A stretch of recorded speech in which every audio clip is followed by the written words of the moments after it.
there's all sorts of nefarious stuff going down on Twitter, and there have been people who've gotten caught in the past posing as either Black people or other minorities just so they can post awful racist stuff.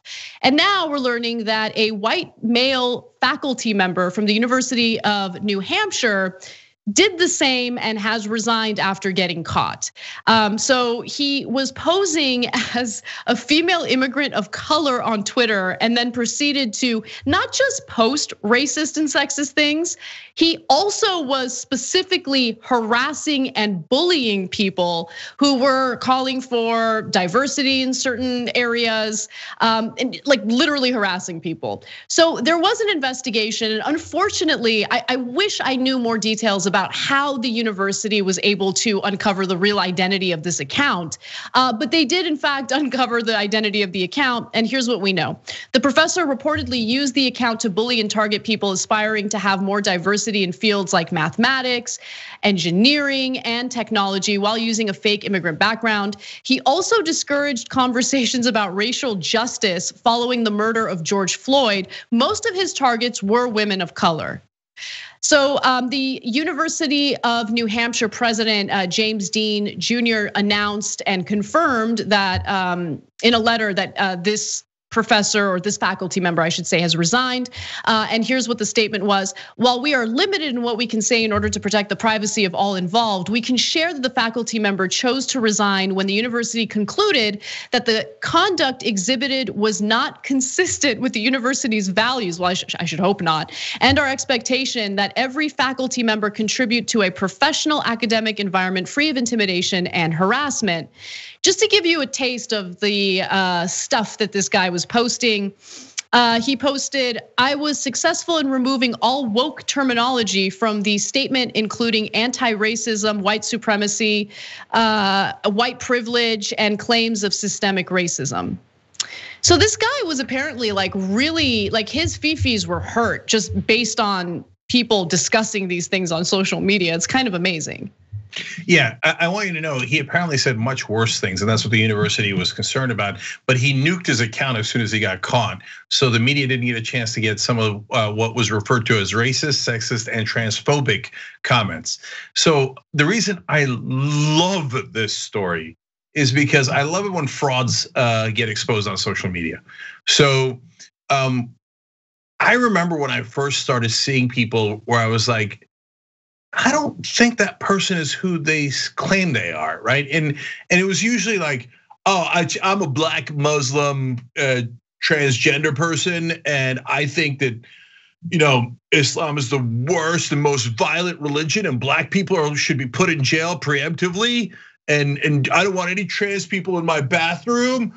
I'm just saying that, even though I'm in all those groups. I was like, I don't think so. Okay, and then it started happening more and more and more. And now, like when I hear somebody saying, I'm from this group, but I also think white males that are right wingers are awesome and are totally right about how terrible we are. I'm like, come on. I don't believe any of them are real. I think they're all frauds. So, and by the way, Twitter, look, I get it. Your business model is to let people post, if you will, right? And to do it anonymously.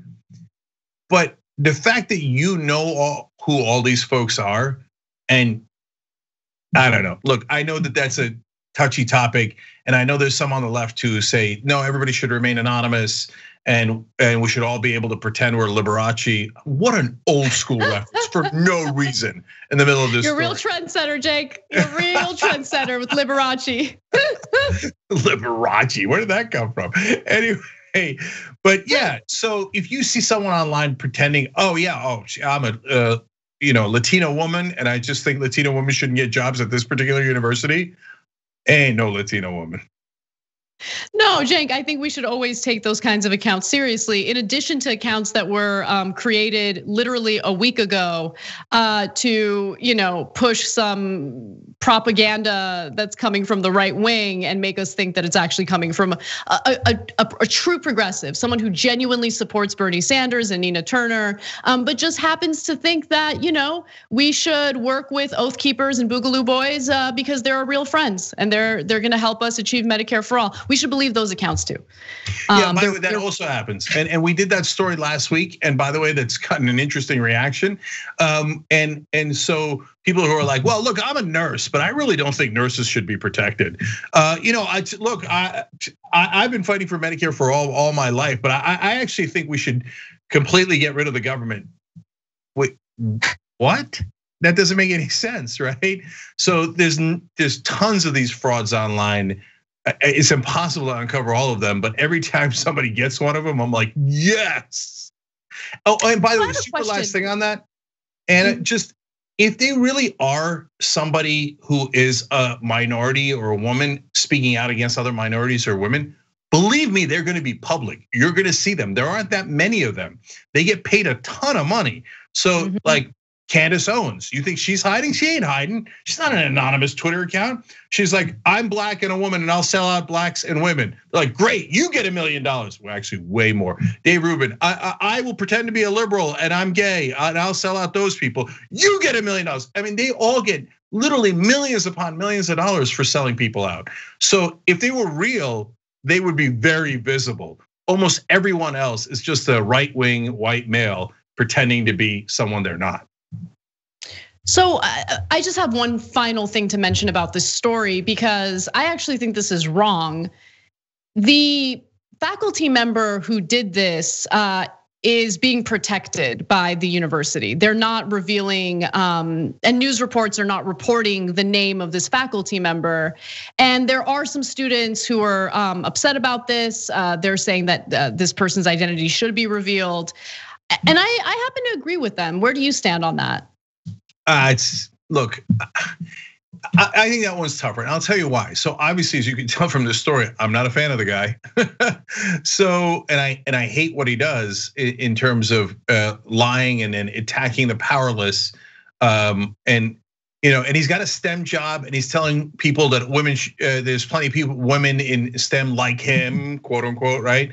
And so I loathe the guy and his tactics, but he's not a politician. He no longer has any power. Like he's no longer with the university. I'm not sure I see a point in further, pouring salt in the wounds. So yeah, maybe there's a good reason. I don't think he has any business. No, Cenk. I mean, this is someone. He clearly has a strong bias against people of color. And as a faculty member, he has quite a bit of power over grades and things like that. And he would be judging the work that's been turned in by people of color. Like, I just think, I don't know. And by the way, it's not up to me to decide whether or not he should get hired. It's up to other officials at universities to decide whether or not they want to employ a guy like this. But how are they going to do that if they're unaware of what he engaged in on Twitter? Because his identity is being protected right now. You get what I'm saying? So that's the reason I have a problem with it. I totally get it. And I'm split on it. I'll tell you, the reason is, like, I don't like the public vengeance side of it. Is because we already got justice. Like, the reason that we highlight stories is to get justice. And in this case, we already got it. But I see what you're saying. And I don't know how in the world we would remove the public vengeance part of it and et cetera. But I don't need to further humiliate the guy, but I don't know the context of his comments. So if the comments were, as racist and transphobic and sexist as people say, it's important that other universities know that. Because if they hide who he is, and then he could just sneak into another university, and then if you're trans or you're black and he gives you lower grades because of his biases, well, that's a big problem, and we can't have that. So that's why I think it's a bit of a tough issue, but I see the need that you're outlining. Let me put it that way. Thanks for watching the Young Turks. Really appreciate it. Another way to show support is through YouTube memberships. You'll get to interact with us more. There's live chat emojis, badges. You've got emojis of me, Anna, John, JR. So those are super fun. But you also get playback of our exclusive member-only shows and specials right after they air. So all of that, all you gotta do is click that join button right underneath the video. Thank you.